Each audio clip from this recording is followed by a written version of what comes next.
Jesus' life is our life if we're sincere about our faith.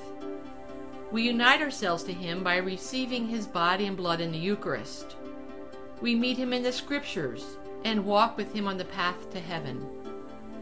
In Luke chapter 4, the first 13 verses, we journey with Jesus into the desert during his temptations at the start of his ministry. Consider your own struggles with temptation. Reflect on how sin makes your life feel barren and dry like a desert. When we walk with Jesus, we unite ourselves to his struggle with the devil and to his victory over the devil.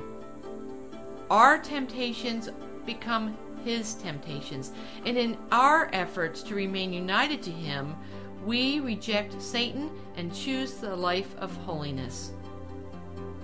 The church helps us do this by giving us ways to improve our self-discipline and conquer the self-centeredness that makes us vulnerable to sin. For example, during Lent, we have fasting and abstinence, almsgiving, reconciliation services, faith formation events, reading materials, and more. And the church offers these opportunities year-round.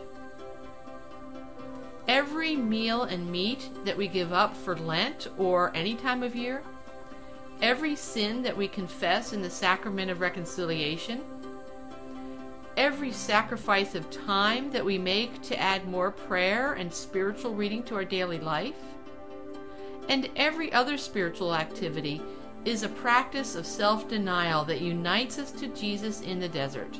Jesus fasted from food and other physical comforts during his battle with the devil, and this strategy strengthened him and prepared him for the ministry that came afterward. This is what our spiritual journey should be like too. Satan is not someone to fear. Jesus already defeated all demons on our behalf, first in the desert and then on the cross. Our battle is really only against temptation and our personal weaknesses that make us vulnerable to succumbing to sin. This is what we must surrender to God. Then our faith growth will become far more meaningful because we will emerge from the journey much stronger in our faith. So think about these questions in your personal reflection time. What are the temptations that are most pressing in your life? Be honest with yourself. How are you succumbing to the devil, or to temptations in other words, even though the devil really has no power over you? Don't be ashamed. Guilt is not what Jesus wants from you.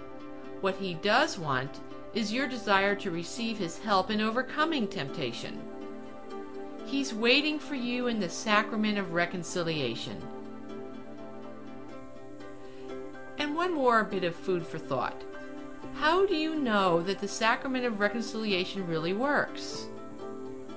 How is it more than just confession of your sins? How has it helped you grow stronger in following Jesus?